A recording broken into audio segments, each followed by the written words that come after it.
this yucky hot day. Can't, you're not projecting. I'm not adjusting. You're maladjusting. Uh, You're not adjusting well. You sit there. I will move it. You gonna sing? Why If you not? want me, I will do anything you want. That's fine. You all heard that. Yes. Go ahead. Try 1, 2, 3. 1, 2, 3. Yeah? 4, 5, 6. I think everybody can hear. Everybody's here. I love you all for coming. My book is called These Days of Simple Mooring. And I may have told some of you every time someone asked me what's the title, and I said These Days of Simple Mooring. And they said, mooring? Thank you, Norm. Norm is responsible for this little phrase that I stole from one of his blogs. And I think you will all figure out what it means. So this is new and selected poems, which means, you heard Dr. Oz say crudité? A little this and a little that, mishmash, potpourri. These are excerpts from 4 of my past books and some new work as well. So I'm going to start with one of the newer poems, if I can find it. And I'm really upset that I didn't get the books. You'll be able to sign up if you want a signed copy, or you can get them on Amazon.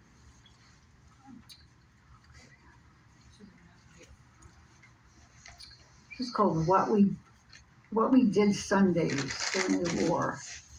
I think most of you know when I say the war, I mean World War II, and not Vietnam and not Korea. In the early 40s, few people owned a car, and if you had one, you hardly used it because gas was rationed. If you had one and could afford to, you went for a ride on Sundays.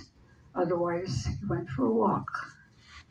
Every Sunday, we went for a walk.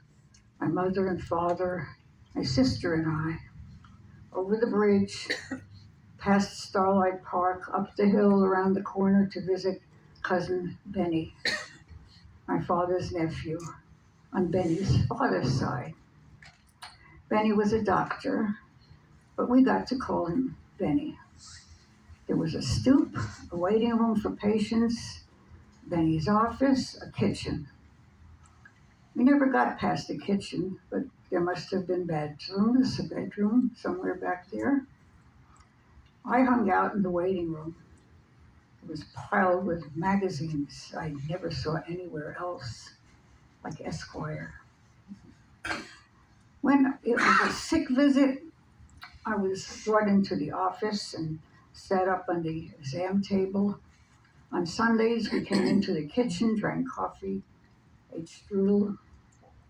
Benny's mother, aunt, and uncle lived there, somewhere in the mystery of the rear. Benny's aunt made the strudel. I was told they were refugees.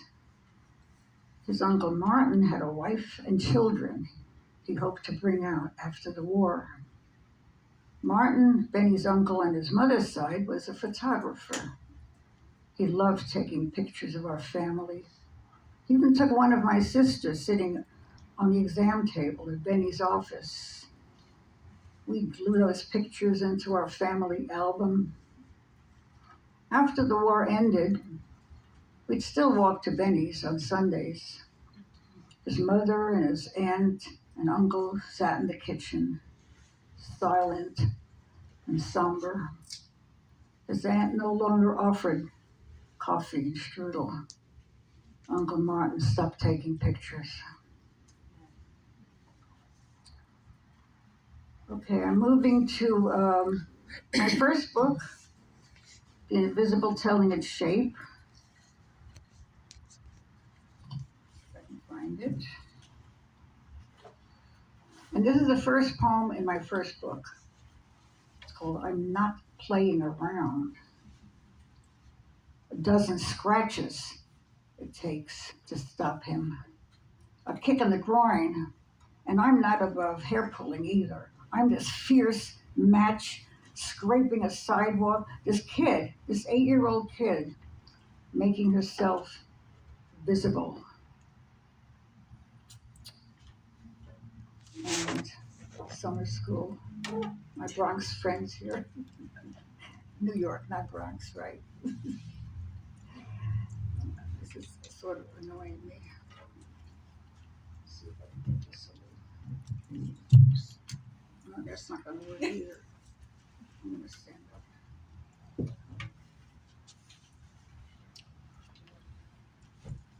I play on a stoop by myself. Oh, thanks. That was for you. I play on the stoop by myself, hot Bronx summer, my mother and sister indoors, friends at camp in the country. I never knew how to refuse a man who was lost. I tell him where a neighbor lives. Show me, he asks. We walk up 5 flights, he's ahead now, stops on the next landing, drops his pants, hands me a penny for ice cream. That scares me. I know it costs 3 cents. I say my mother is calling. His voice soothing me carries.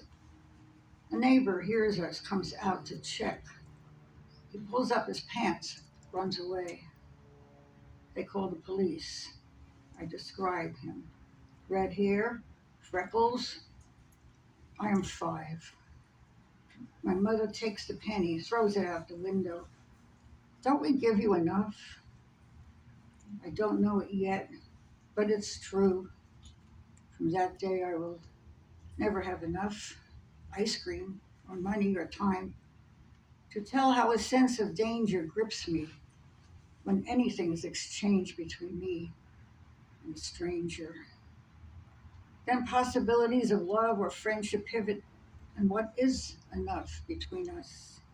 How I uncover intent, what I get for my money. Listen, my mother wasn't calling me. I made that up. I still lie out of habit or I've saved my life. I don't always know. To teach me trust, I'm not sure that's a smart idea. I'll taunt you, but the words will be on my tongue, and if you listen, you'll hear them. I'm a good girl.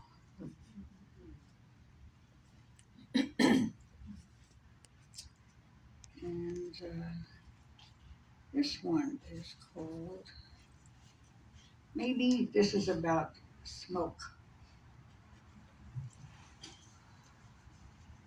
Maybe it's about a pipe I once brought you.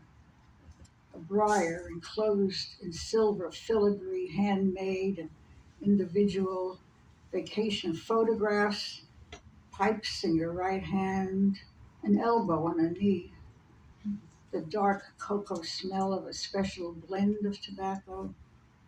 Saturday afternoons going out to buy tobacco from pushy Melinda, who also sells you chocolates and gives you free samples. Maybe it's about young waitresses and sales girls, small noses twitching around you. Maybe it's about your hands, filling a pipe, dipping it into a leather pouch, tamping, lighting, drawing smoke, flavor, the jolt, the fire.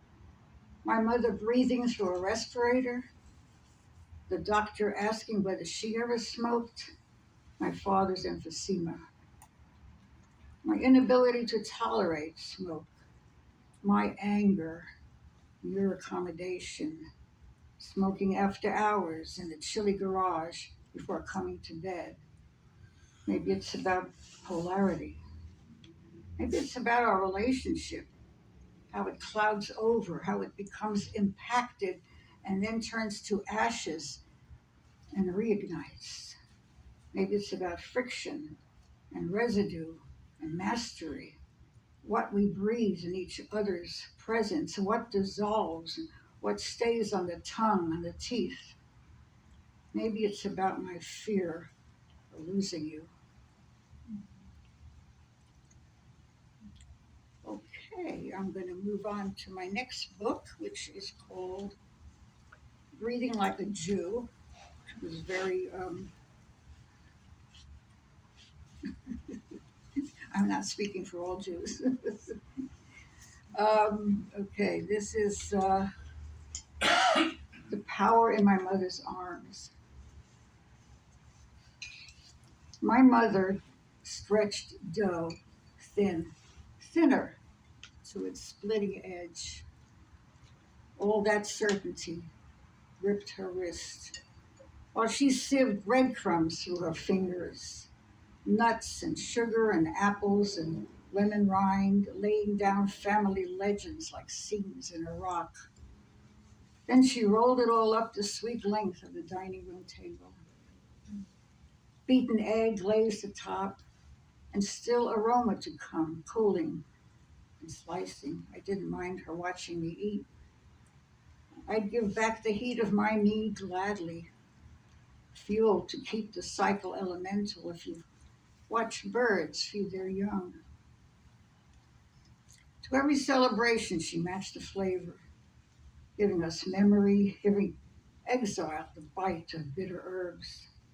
God's word drifted in fragrant soups, vigor in the wine she made herself, clear and original.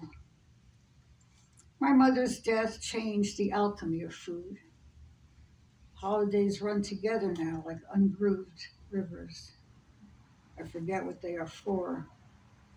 I buy bakery goods. They look dead under the blue lights. I don't do anything the way she taught me. I don't look like her, I don't sound like her, but I stand like her. There must be rituals that sever what harms our connections to the past and lets us keep the rest. If not, let me invent one from old scents and ceremonies. Let me fashion prayer from a piece of dough and roll it out, cut in the shape of my mother, plump and soft and flour dusted, the way I once played cook with clay. Let me keep the cold, healing properties of female images, their power to hold fire. Let me bake her likeness in vessels made of earth and water. Let me bless the flames that turn her skin gold, her eyes dark as raisins. Let me bless the long wait at the oven door. Let me bless the first warm, dangerous taste of love. Let me eat.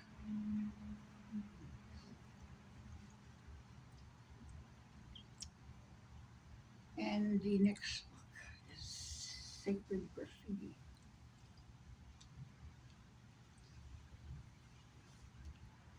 This is a poem that Suzanne Lummis mentioned on the that cover very generously. She loved the poem.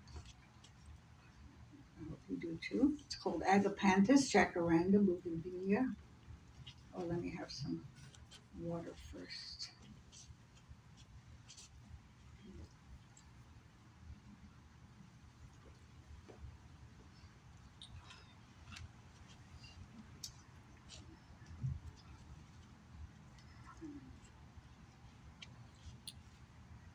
I wasn't born in the San Fernando Valley.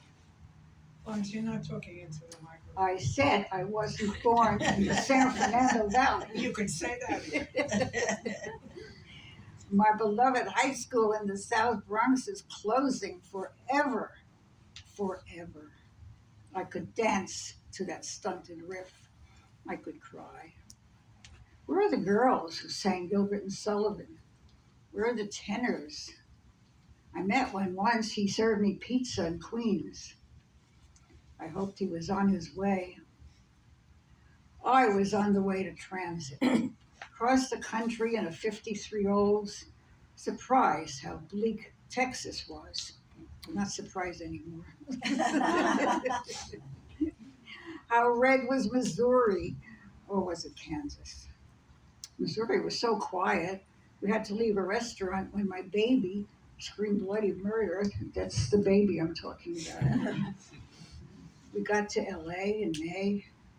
the month Agapanthus blooms. I didn't notice I was still crying. I missed my mother. I missed the subway and the New York Public Library, where I was once seduced by a Sharpie who said he liked the hair on my arms. I couldn't name the trees. We bought a house with an orange tree. We thrilled ourselves. We went back to New York on a brisk day in March for a visit. We couldn't go back. We were welcomed, but everyone had closed themselves over the gap we left. We were bulky, we were cold and inconvenient.